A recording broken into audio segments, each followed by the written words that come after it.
بسم اللہ الرحمن الرحیم۔ Stars college of arts Shahdara کے پلیٹ فارم سے اسٹوڈنٹس آپ کو خوش آمدید کہتے ہیں۔ میں ہوں پروفیسر بشارت علی ہاشمی۔ آج کا ہمارا ٹاپک ہے Pakistan and the modern world. Modern assays کی جو بک ہے آپ لوگوں کی بی اے فورتھ ایئر کی، لیاقت علی خان کا لکھا ہوا یہ آرٹیکل ہے۔ لیاقت علی خان کو جب ہم ڈسکس کرتے ہیں تو ان کی ایج 1895 سے 1951 تک بنتی ہے۔ 1951 میں ان کی ڈیتھ ہوئی تھی، شہید ہوئے تھے وہ۔ اسٹوڈنٹس، اس سے پہلے کہ مزید ہم اپنے ٹاپک کی طرف بڑھیں، آپ سے گزارش ہے کہ ہمارے چینل کو سبسکرائب کیجئے اور بیل آئیکن کو پریس کیجئے تاکہ آپ کو مزید ہماری ویڈیوز جو ہیں وہ بر وقت ملتی رہیں۔ بی اے فورتھ ایئر سے ریلیٹڈ یہ ٹاپک ہے آج کا ہمارا، پاکستان اور جدید دنیا۔ پہلا ٹاپک ہے جو کہ آپ کے سلیبس میں شامل ہے ماڈرن ایسز کے ٹیکسٹ کے اندر۔ سب سے پہلے ہم بات کرتے ہیں بیک گراؤنڈ کی۔ The essay Pakistan and the modern world reminds us of the historical visit to America in 1951 by the first prime minister of Pakistan Liaquat Ali Khan. پہلے پرائم منسٹر بھی ہیں لیاقت علی خان۔ 1950 میں ان کو یہ کریڈٹ جاتا ہے کہ پاکستان کے جتنے بھی آفیشلز تھے اس وقت تک، سرکاری عہدیداران، سب سے پہلے کسی بھی دوسرے ملک کا یعنی غیر ملک کا سرکاری دورہ کرنے والے لیاقت علی خان ہیں۔ دس ایسے از بیسیکلی اے اسپیچ۔ یہ مضمون بنیادی طور پر ان کی ایک تقریر ہے، that he delivered at the Kansas City University America. امریکہ کی کنساس سٹی یونیورسٹی ہے، وہاں پر انہوں نے یہ اپنا لیکچر ڈیلیور کیا تھا، جہاں پر بہت سارے American think tank, educated people, وہاں کے جو سیاستدان تھے، پولیٹیشنز تھے، اس کے علاوہ ان کے ممبرز آف پارلیمنٹ تھے، اور بھی بہت سارا پڑھا لکھا طبقہ موجود تھا۔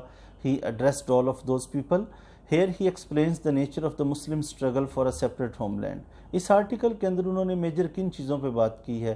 مسلمانوں کی آزاد مادر وطن کے لیے جدوجہد۔ He stresses upon the fact that Pakistan is a new democracy۔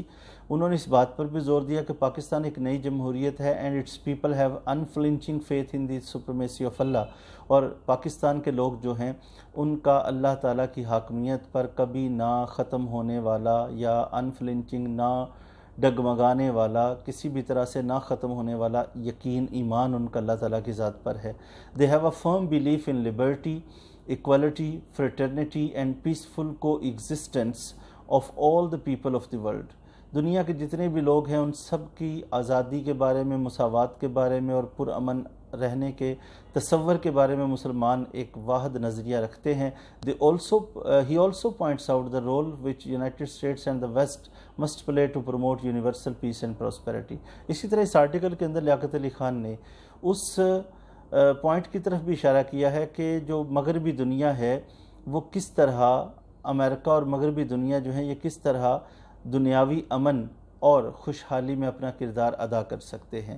تو اس کے جو اہم معاملات ہیں ان میں سب سے پہلے اگر ہم دیکھیں تو ریشنل آف پاکستان ہے۔ ریشنل آف پاکستان سے مراد ہم لیتے ہیں کہ پاکستان کے معرض وجود میں آنے کی اہم وجہ کیا تھی، وہ کون سا سبب تھا جو کہ پاکستان کی تخلیق کا باعث بنا۔ He told the Americans about the reasons and circumstances۔ In reasons, وجوہات اور ان حالات کے بارے میں لیاقت علی خان نے امریکن کو بتایا which led to the creation of Pakistan، جو پاکستان کی تخلیق کا باعث بنے۔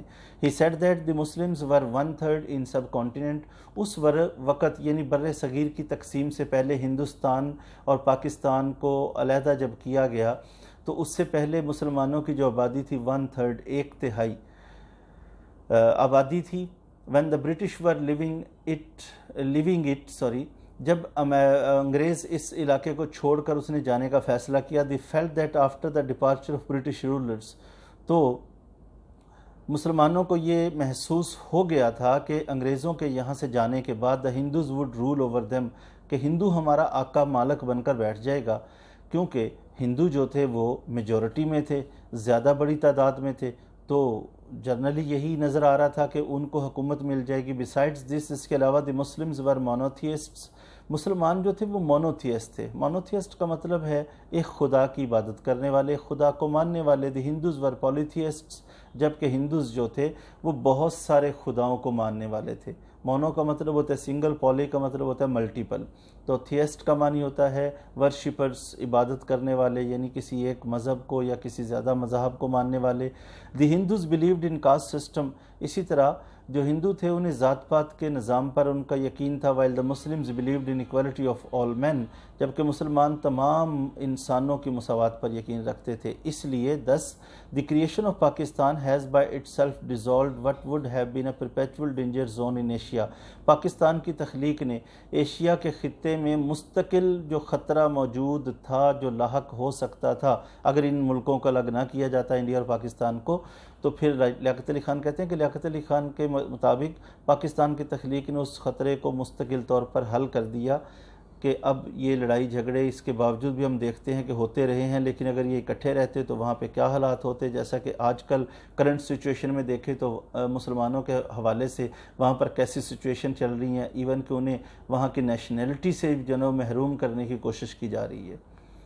Problems faced by Pakistani soon after its creation, Pakistan کی تخلیق کے فوراً بعد کس طرح کے مسائل درپیش تھے، اس پر بھی لیاقت علی خان نے امریکن کی توجہ دلوائی. اور وہ بتاتے ہیں کہ لیاقت Ali Khan also threw light on the problems which were faced by the Pakistanis soon after its creation. They were asked to set up a new state of 80 million people within a period of 2 months. صرف 2 مہینے کا time دیا گیا اور 80 million لوگوں کی آبادی پر مشتمل. انہیں کہا جی اپنی اسٹیٹ الگ کریں، اس کو تیار کریں، بنائیں، اور 2 مہینے آپ کے پاس ہیں. They had no capital, no flag and no administrative machinery.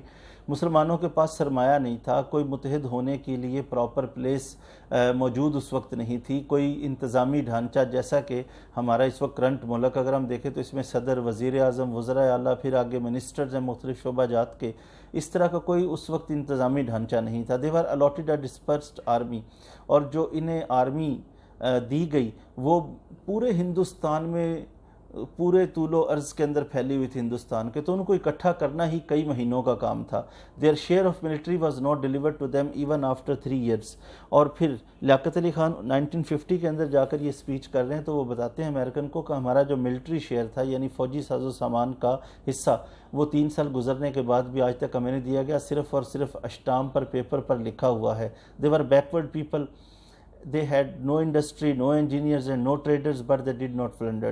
لیاقت علی خان کہتے ہیں ہم پسماندہ ضرور تھے، ہمارے پاس انڈسٹری نہیں تھی، انجینئرز نہیں تھے، تاجر نہیں تھے، لیکن ہم اس سب کے باوجود ڈگمگائے نہیں، بلکہ ہم نے اپنے اللہ پر ایمان کی بدولت اور اپنی محنت کی بدولت پاکستان کو اب تک قائم رکھا ہے.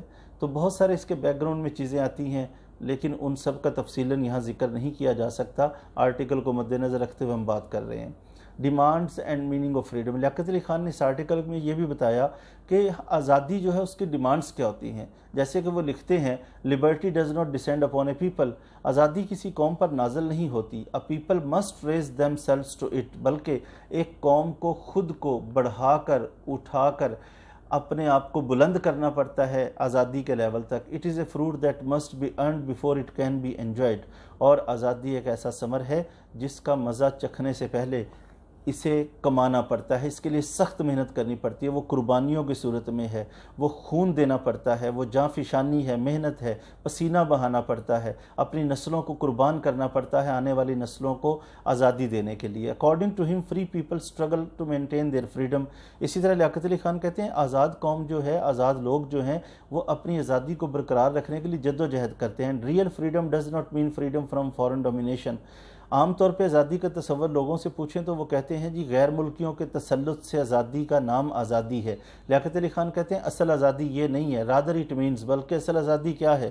فریڈم فرام وانٹ، ضروریات زندگی سے آزادی، فریڈم فرام ڈیزیز، بیماریوں سے آزادی، فریڈم فرام اگنورنس اور جہالت اور گمراہی سے آزادی. جو قوم ضروریات زندگی، بیماریوں اور جہالت سے آزاد ہے، لیاقت علی خان کہتے ہیں اصل میں وہ آزاد ہوتی ہے، ورنہ آزاد ہونے کے باوجود جو قوم ان 3 چیزوں کا شکار ہوگی وہ کبھی آزاد نہیں ہو سکتی. کنکلوژن میں اگر ہم دیکھیں in the end he said that war and peace and progress and prosperity. Liaquat Ali Khan بہت اہم بات کرتے ہیں کہ جنگ اور امن، ترقی اور خوشحالی آر انڈیویزیبل، ہم ان کو الگ الگ نہیں کر سکتے، یہ ساتھ ساتھ چلنے والی چیزیں ہیں.